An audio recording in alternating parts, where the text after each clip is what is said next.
Alors, le présent est l'endroit où la vie se déroule. Donc, c'est l'endroit où l'on est vivant. Et c'est l'endroit de tous les temps, en fait. Donc, c'est là que se trouvent la plus grande concentration de vie, jusqu'à des plans supérieurs qu'on va appeler le divin, Dieu, la source infinie. C'est là que se trouvent bien évidemment les états d'harmonie, de joie, d'amour. Et on peut considérer que euh, ta vie, c'est ton présent, et que ce présent est un, et qu'il n'a pas le temps. Il n'est pas le temps. Parce qu'en fait, le présent, par nature, il est infini. Mais il est de haute fréquence. C'est vraiment un endroit et un espace de très très haute fréquence. Et en fait, c'est un endroit où on est vivant. Et il faut comprendre que du coup, le passé, ce sont tes souvenirs, le futur, ce sont tes projections, mais en fait, ce n'est pas la vie vivante animée. En tout cas, elle n'est pas animée par l'âme. Elle est peut-être animée par le mental ou des sensations, mais elle n'est pas animée par l'âme qui acte la présence.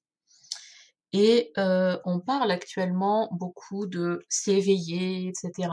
Mais qui dit éveil veut dire qu'on doit passer d'un état de sommeil ou d'endormissement ou même d'illusion à un état d'éveil pour dire un état de conscience. Mais de conscience à quoi en fait? C'est conscience à la vie une, à la vie du présent, à la vie présente, à la vie immanente dans le présent et que cette vie, elle fait de nous des présents.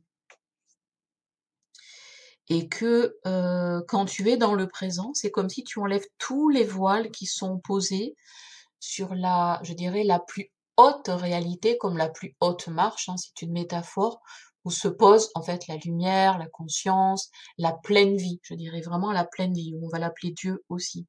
Et que le présent, c'est l'endroit en fait où on enlève les voiles, où on vit avec notre âme, et que notre âme vit avec le monde divin, avec le monde des origines, et que cet espace est l'espace de, de, de concentration d'énergie, de cœur, d'amour, et donc de vibrations très très hautes, très très importantes, et que quand on descend dans le temps, les souvenirs, les projections, l'illusion, la matière, la densité, les croyances, en fait, il y a une chute de fréquence, en fait, vibratoire, et on alourdit, et on commence à être des gens qui pensent, enfin voilà, qui sont partout sauf là, en fait. Et c'est en ça qu'on pourrait dire que ce ne sont vraiment pas des vivants, pas des gens animés vraiment de leur vie, qui ne vivent ni avec leur âme, ni leur âme posée avec eux dans le présent maintenant.